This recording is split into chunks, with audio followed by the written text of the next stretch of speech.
We've got a pond here. It had an auto top-up on it. So this auto top-up is obviously failed. So that is going to be quite easily replaced. Now the bottom of the water is full of gravel and it's very, very dirty. There's multiple outlets indicating there's probably an under gravel filter set up in here. So if cleaned out, it's probably going to work quite well. There is pumps through the bottom of this unit. Definitely one there. And there's also a controller that can make these work, which really would be a really, really nice feature. So this could easily be converted into really quite a nice display. It'd be ideal for goldfish. You're probably not going to want to put koi because they're going to grow too large. And then anything like golden mountain clouds, danios, rosy barbs. There's a whole range of fish that you could consider putting into this pond, particularly in summer. Adding the temperate water fish in winter is not such a good idea, but giving this a nice big clean out is going to make this actually a pretty cool feature. The other thing too, I reckon it'd be awesome if we did here, is consider putting a couple of upside down aquariums. I'm getting a bit excited now. But if we do that and we suck the water out of them, so the fish can actually swim around out of the water. That's something I don't see in Australia very often, but over in America and in other countries I see it all the time. We could actually do something really cool if we got a bit creative, but this could actually be a really awesome feature. Cool. We could actually get a nice lean aquarium, put it underneath there, turn these on, so when the water comes it overflows into the aquarium, which would then overflow into the actual pond itself. There's some really cool things we could do and make this very creative and make this very, very alive. I mean, I'm getting very excited now. We could even like put an aquarium up there that could overflow into the bottom. There's just so much you could do.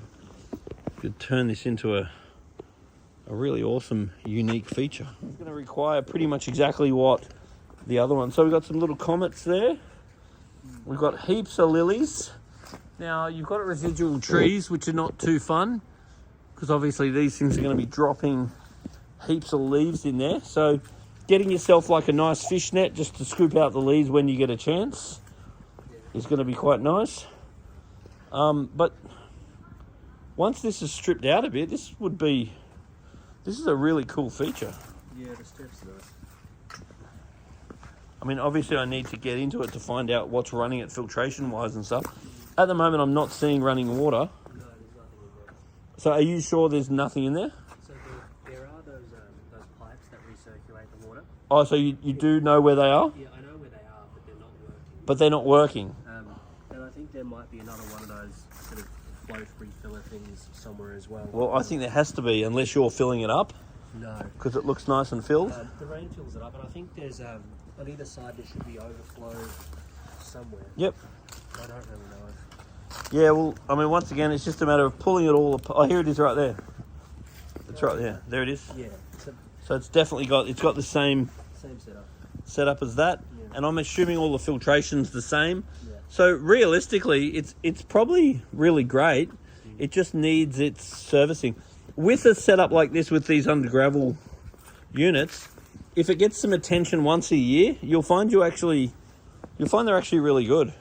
But if you go years and you don't service it, then it is a bit of a mission.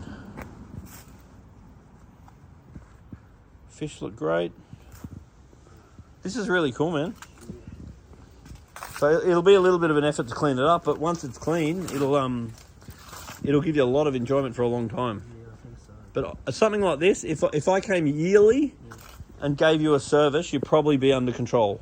Yeah. Depending on fish though, if you go and fill it up with fish, it's all relative to the fish. If you go and put heaps and heaps of fish in, then you got to expect more maintenance. There's actually quite a number of fish in here. I think we've got 8 or 9. Yeah, right. Yeah. They look healthy enough. Yeah. This is really cool. I think despite not having a working pump, the water's still pretty clean for Well, the water's actually looks pretty clear considering... all the crap in it. Well, I mean, considering it's just stagnant water, it's pretty well crystal clear. It just needs a big clean out. I reckon this is awesome. Yeah. So these ponds are run on these auto top up. So that just screws onto your water inlet. And then this is a float valve. So when the water falls down low, it turns the tap on. It's very neat. It's very handy. This one's failed, but getting one of these that works could be a very easy installation and a very handy little tool for any sort of pond you've got that needs to stay full.